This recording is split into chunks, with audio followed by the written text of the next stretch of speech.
Cricket में क्या कुछ नहीं हो सकता और ये कितने सालों से हम देखते आ रहे हैं और अभी भी ये लगातार चालू है। जी हाँ, क्या फिनिश हुआ है इस गेम का, इसमें कोई दोहराई नहीं है। टाई पे जाकर ये मैच जाकर रुका है और सिर्फ ऐसे नहीं कि मैच आया और सीधा टाई पे आकर रुक गया। 2 3 4 बार ये मैच कभी इस खेमे में कभी उस खेमे में, कभी नेपाल की तरफ पूरी तरह से ये मैच था, वहाँ से वो यूएसए की तरफ, फिर यूएसए की तरफ पूरी तरफ मैच था और फिर ये आके बीच में ही रह गया। क्योंकि दोनों ही तरफ आप कह सकते हैं कि एक वक्त बहुत ही बुरे हालात में नेपाल थी जब वो डिफेंड कर रहे थे और उसके बाद वापस से इस मैच को टाई पे लाया गया। तो इस मैच ने काफ़ी मैरी गो राउंड यहाँ पर किया है, इसमें कोई दोहराई नहीं है। लेकिन अब यहाँ पर इस डिटेल में समझने की कोशिश करते हैं कि आखिर ये मैच टाई हुआ तो हुआ कैसे, यूएसए से क्यों नहीं जीत पाया और नेपाल इसे क्यों नहीं जीत पाया, और दोनों में से कोई हारा भी नहीं। यहाँ पर फिर भी किसकी साइकोलॉजिकल हार हुई है ये आपको समझाने की कोशिश करते हैं और वजह क्या क्या रही है। सबसे पहले यहाँ पर अगर मैं बात करूँ, टॉस जीतकर पहले बैटिंग करने का फैसला लिया, बिल्कुल सही फैसला था, इसमें कोई दोहराई नहीं है। और यहाँ पर अब कहीं ना कहीं कहना होगा कि जो सेकंड मैच में जो पिच देखी गई थी, यहाँ पर फुल बैटिंग सरफेस का बेहतरीन फायदा जो है वो टीम्स ने उठाया। दोनों ही टीमों की मैं बात करना चाहूँगा, लेकिन पहले नेपाल ने बैटिंग करी और आज फाइनली कुशल आसिफ वापस आया। जी हाँ, हमारे क्रिकेट के भी फेवरेट ओपनिंग प्लेयर जो हम लगातार कहते हैं कि ये बहुत अच्छे ओपनिंग प्लेयर हो सकते हैं, भले ही वो इतने रन ना करते हो। उन्होंने इस बार सेकंड 50+ की पार्टनरशिप एक साथ अपने लिए ओडीआईज में करी है एंड उस बेस को, वो जो बेस रखा था वो बहुत इंपॉर्टेंट था। बिल्कुल, और जिस तरीके से परफॉर्म किया, शुरू में एक मोमेंटम दिया बाकी प्लेयरों को, ये बहुत इंपॉर्टेंट है। और ये इसे उम्मीद भी करते हैं, विकेट थ्रो नहीं किया अपना स्टार्टिंग के फेज पे, ये बहुत इंपॉर्टेंट था। बॉल भी इतना मूवमेंट किया नहीं, पर शॉट सिलेक्शन पर बहुत ज़्यादा ध्यान दिया दोनों ने ही।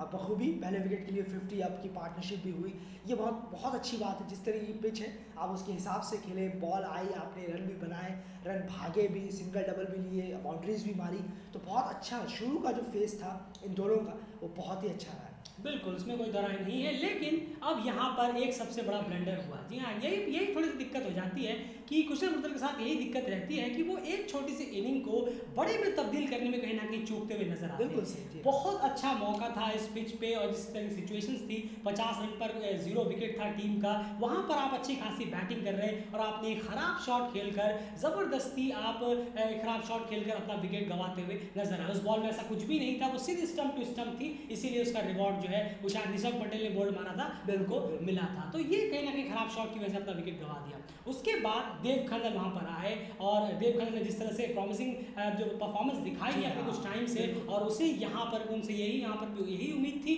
और उस उम्मीद पे उतर से खड़े उतरते हुए नजर आए आसिफ के साथ। बहुत ही अच्छा खेले हैं इन दोनों ने। जो 50 अप की पार्टनरशिप करी दूसरे विकेट के लिए भी बहुत शानदार है। और जिस तरीके से उन्होंने खेला सिंगल चौकों के साथ, और थोड़ा सा प्रेशर नहीं आने दिया, 80 के स्ट्राइक रेट से भी रन बनाए हैं देव खन्ना ने, बहुत ही अच्छा खेला है, हाफ सेंचुरी पूरी की, बाउंड्रीज पर इतना डिपेंड नहीं रहे, ये बहुत अच्छी बात है। एक खूब दौड़े हैं और एक यंग प्लेयर के लिए ये बहुत अच्छी बात है कि वो ज़्यादा बाउंड्रीज पे ज़्यादा डिपेंड ना रहे, तो वो बेहतर है। इससे उनकी इनिंग खिलती है। यंग प्लेयर को ज़्यादा देखा ही जाता है कि खाली मारना उन्हें आता है, पर ये देव खन्ना बहुत अच्छा खेले। बिल्कुल, तो यहाँ पर कहीं ना कहीं एक चीज़ और देखने वाली बात है कि अब यहाँ पर दोनों की 50-50 पार्टनरशिप हुई, उसके बाद कहीं ना कहीं आसिफ ने अपना विकेट गंवा दिया। वहाँ पर अगर अब बात करूँ मैं यहाँ पर इस मोमेंट ऑफ द की तो वो होगा देव खन्ना का विकेट। बिल्कुल जी, यहाँ पर जैसे ही उनकी 50 हो गई उसके बाद उनके शॉट्स में बहुत ज़्यादा तब्दीली आ गई। जो अभी अयान कह रहे थे कि उन्होंने बाउंड्रीज वगैरह पर ज़्यादा डिपेंड नहीं किया और वो बिल्कुल था, लेकिन 50 रन कैसे उन्होंने क्रॉस किया, हाफ सेंचुरी कंप्लीट की, उनके शॉट्स में अचानक से बदलाव आ गए। वो कुछ रैश शॉट्स खेलने लगे, कुछ ज़्यादा ही एग्रेसिव खेलने लगे, बाउंड्रीज और 6 के लिए शायद वो जाने लगे। और उनके आउट होने से यकीन मानिए 3-4 बॉल पहले मैंने अयान से कहा था कि अचानक से इनके ये शॉट्स कैसे खेलने लगे, बिल्कुल कहीं अपना विकेट ना गवा दे इस तरह से। और एग्जैक्टली वही हुआ है, जो उन्होंने शॉट खेला और पुल बॉल शॉर्ट बॉल पे उन्होंने अपना विकेट गवा दिया। बहुत अच्छा कैच जरूर वहाँ पर पकड़ा गया। तो ये कहीं ना कहीं होता है, ये नहीं होता कि आपने 50 मारी तो आपका काम खत्म हो गया। बिल्कुल, क्यों? आपको 80 करना है, आपको 100 करना है, आपको जितना ज़्यादा आप कंट्रीब्यूट कर सके टीम के लिए उतना उतना ज़्यादा बेहतर होगा। 50 कर देना, अरे मैंने तो अपना काम कर दिया, मेरा हो गया, बिल्कुल नहीं। आप इसे 80 करिए, आप इसे 100 करिए। अब विकेट जिस तरह से गंवाया है देव खन्ना ने, देव खन्ना जिस तरह से बैट्समैन है अब तक बहुत ज़्यादा उम्मीदें उनसे हो जाती हैं। एक बहुत बड़ा रिकॉर्ड उन्होंने बनाया है, कम्युनिटी में जाके चेक ज़रूर करिएगा। उसके बाद अयान यहाँ पर सब चीज़ें चल रही थी, कुछ ठीक रहा, देव आउट हुए, उसके बाद आसिफ भी आउट हो गए, रोहित पुराल एक तरफ से वहाँ पर खड़े हुए थे और उसके बाद यहाँ पर आ गए भेजे गए आदिल आलम। यहाँ पर इस मैच के आप कह सकते हैं हीरो रहे हैं, मैन ऑफ द मैच रहे हैं। वो सब बाद में ज़रूर बस के बारे में बात होगी इसी वीडियो में, लेकिन सबसे पहले आप बात करें आदिल आलम यहाँ पर आए, किस तरह से उस फेस को आप देख रहे हैं, उस मोमेंटम वाले फेस को, और फिर आया एक सबसे बड़ा कोलैप्स नेपाल की हिस्ट्री में। बहुत सारे कोलैप्सों में एक और कोलैप्स आया। बिल्कुल सही, और ये कहीं ना कहीं आइडिया थोड़ा सा अजीब भी था कि फायर बहुत ज़्यादा ये कहना होगा कि एक टीम को भी नुकसान पहुंचा सकता था कि अगर आदिल आलम को बैक फायर, जी हाँ मैं शब्द ही ढूंढ रहा था एक्चुअली, अच्छा हुआ आप मेरी इंग्लिश वैसे ही कमज़ोर है, पर बैक फायर ये टीम को किया है कि कर सकता था। जिस तरीके से आदिल आलम खेलते हैं हमने देखा है, उन्हें काफ़ी हिटिंग करके खेलते हैं, पर उस टाइम पर जहाँ ओवर बचे थे, अगर 3-4 ओवर होते तो समझ में आता, लेकिन इतने सारे ओवर बचे हैं सामने, 10 से अब ऊपर, 12-13 से अब ऊपर ओवर बचे हैं, उनको वहाँ पर भेज दिया गया। और तब ये कहीं ना कहीं था कि बैकफायर ज़रूर करेगा, पर बहुत ही अच्छी उन्होंने वो इनिंग खेली, कोई बॉलें उन्होंने वेस्ट नहीं की, ये बहुत अच्छी बात है। अगर वहाँ पर वो बॉलें वेस्ट करते जो विनोद भंडारी ने लास्ट इनिंग में किया था तो फिर बहुत ही हॉरिबल होता और नेपाल मैच हार भी चुका होता, इतना कम स्कोर होता। स्कोर था और भी हो सकता था, ज़रूर बात ज़रूर करेंगे, पर बहुत अच्छा खेले हैं आदिल आलम, बॉलें रोकी नहीं, स्ट्राइक रेट को अबव रखा, उन पर प्रेशर ज़रूर बनाया, ये बहुत अच्छा किया, जिस उम्मीद से भेजा था वो उन्होंने किया। बिल्कुल, इसमें कोई राय नहीं है कि उन्होंने एक अच्छी इनिंग ज़रूर खेली है, लेकिन मैं यहाँ पर ये कहना चाहूँगा, जी हाँ, सबसे इम्पोर्टेंट बात ये है कि इतना तो तय था कि आदिल आलम 15-20 बॉल खेलने वाले प्लेयरों में से ही है।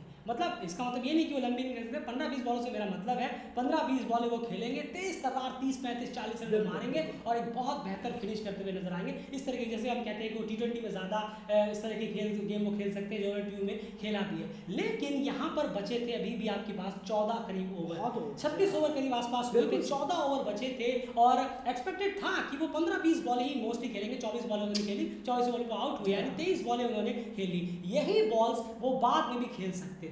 मैं अभी भी ये मानता हूँ कि उस जगह पर आपको बैटिंग के साथ छेड़छाड़ नहीं करनी चाहिए थी। एक मोमेंटम चल रहा था, रोहित पुराल के साथ में अच्छे खासे इनिंग पे हाफ सेंचुरी उनकी हो चुकी थी, वो 40 ओवर में खेल रहे थे, 50 ओवर में खेल रहे थे। उस कंडीशन में जाकर आप अगर, अब आप सोचिए एक प्लेयर वो हैं जो कि दीपेंद्र सिंह एरी हैं, जिन पे आप थोड़ा भरोसा कर सकते हैं, लेकिन ओडीआईज में उनका हालत बहुत ही खराब है। ओडीआईज में, वर्ल्ड क्रिकेट लीग 2 में तो और डिजास्टर उनकी परफॉर्मेंस होती जा रही है। उनकी परफॉर्मेंस अगर आप गिनने बैठेंगे तो बहुत ज़्यादा डिजास्टर कैटेगरी में आ रही है। वो बार बार जो है T20 की जो उनकी परफॉर्मेंस है और जो एक अभी शतक मारा उन्होंने पिछले, उसकी वजह से कहीं ना कहीं में बार बार कंसिडर किया था, लेकिन उनकी परफॉर्मेंस जो है वर्ल्ड क्रिकेट लीग 2 में बहुत ही ज़्यादा पुअर रही है। अब आप सोचिए, अभी हाल फिलहाल में अगर मैं बात करूँ, जो मोस्ट रिसेंट में सबसे इन्फॉर्म प्लेयर कौन से थे, वो है आरिफ शेख। डेफिनेटली वहाँ पर आप आरिफ को भेज सकते थे। दीपेंद्र की बात अगर हम करें तो उनका फॉर्म इतना अच्छा चल नहीं रहा। आप आरिफ की एक अच्छी फॉर्म थी और आरिफ को वहाँ पर बॉलें ज़्यादा से ज़्यादा मिलती, वो एक छोटी सी पार्टनरशिप वहाँ पर बिल्डअप कर सकते थे। अब आप ये सोच सकते हैं कि पार्टनरशिप तो आदिल के साथ भी बिल्डअप हुई है, लेकिन प्रॉब्लम ये हुआ ना कि नीचे फिर फिनिश करने वाला कोई रहा नहीं, और इस वजह से नेपाल के 4 या 5 बॉलें लास्ट में रह गई और फिर एक बार नेपाल अपने 50 ओवर पूरे कंप्लीट खेल नहीं पाया।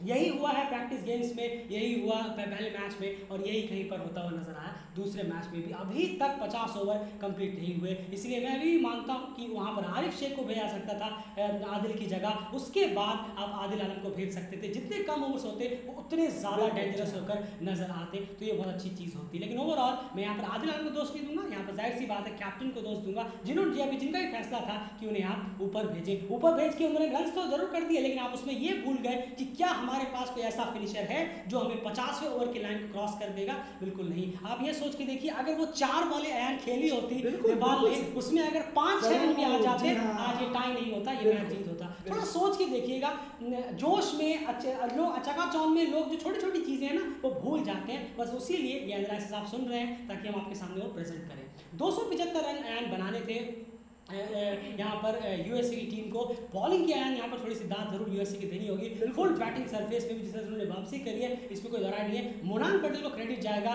तीसरे पेसर की अहमियत संदीप लामिछाने नहीं समझ रहे हैं, लगातार वो नहीं समझ रहे इस चीज़ को, लेकिन यहाँ पर देखिए उनके तीसरे पेसर ने 4 विकेट निकाल दिए। बिल्कुल, बहुत शानदार बॉलिंग कराई है पूरे यूनिट ने, और भी बेहतर हो सकता था। शुरू के जो फेस था, शुरू का फेस नहीं कहूँगा बल्कि 35 ओवर तक कहूँगा कि बिल्कुल मैच एकदम वन साइडेड ही नज़र आ रहा था नेपाल की तरफ से। बिल्कुल नेपाल ने बिल्कुल ख़त्म करके रख दिया था अपनी बैटिंग से। जिस तरीके की क्वालिटी बैटिंग नेपाल के प्लेयर्स ने दिखाई, बैट्समैन लोगों ने बेहतरीन शो किया है बैटिंग का उन्होंने, और उसके सामने कोई जवाब नहीं था। बॉलिंग भी बहुत हॉरेबल हुई है, स्टम्प टू स्टम्प बॉल नहीं हुई, लाइन बिल्कुल ख़राब थी, चाहे अली खान हो, चाहे आप रश्टी कोई ले लें शुरू में, और स्पिनर्स भी इतने अफेक्टिव थे नहीं, बॉल इतनी घूम नहीं रही थी, सीधी सीधी बॉल आ रही है।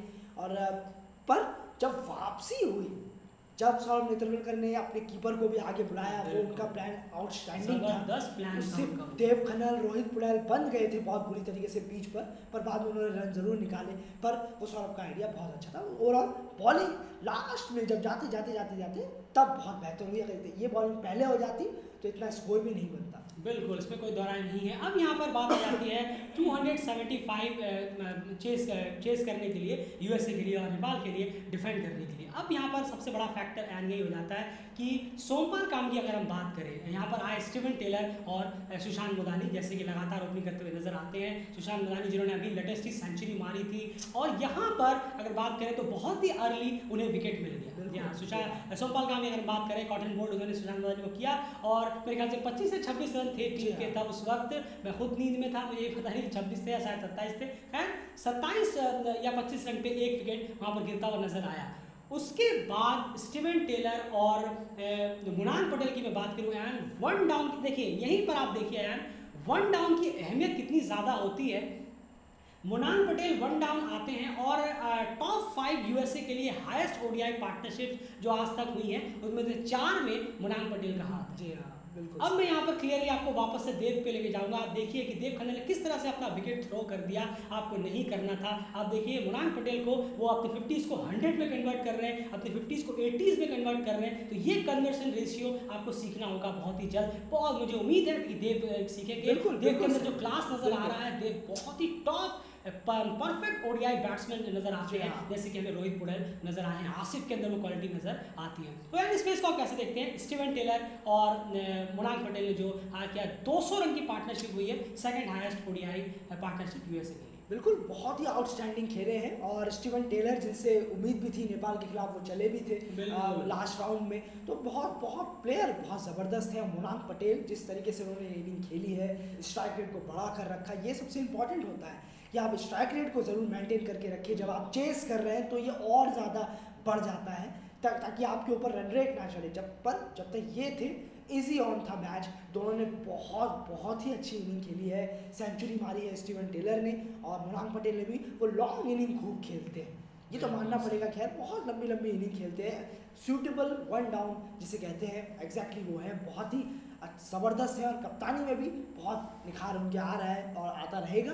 पर नेपाल के बॉलर्स लोगों के पास इनका कोई भी जवाब बिल्कुल नहीं था। इन दोनों ने सारे प्लान को नाकामयाब कर दिया। बिल्कुल, इसमें कोई दोहराई नहीं है। स्टीवन टेलर ने शानदार सेंचुरी लगाई है, उसके बाद मोनांग पटेल ने भी एक ज़बरदस्त 80+ की इनिंग यहाँ पर खेली है। और उसके बाद अगर मैं फेस की बात करूँ यहाँ पर, तो एंड इस फेस में कहीं ना कहीं डेफिनेटली थोड़ी सी यहाँ पर कैप्टनसी को ज़रूर कहना होगा। कैप्टनसी फिर कहीं ना कहीं पुअर होती हुई नजर आई है। एक वो डिसीजन जो आदिल आलम को आपने ऊपर भेजा, उन्होंने रन्स किए, बहुत सही है, लेकिन आप उस फेस में, उस खुशी में ये भूल गए कि बाद में इस मैच को हमारे फिनिश कौन करता हुआ नजर आएगा। है अब यहाँ पर इसकी अगर बात करें, सुशांत भारी वापस से अयान टीम में किस लिए हैं, ये बिल्कुल समझ में नहीं आता है।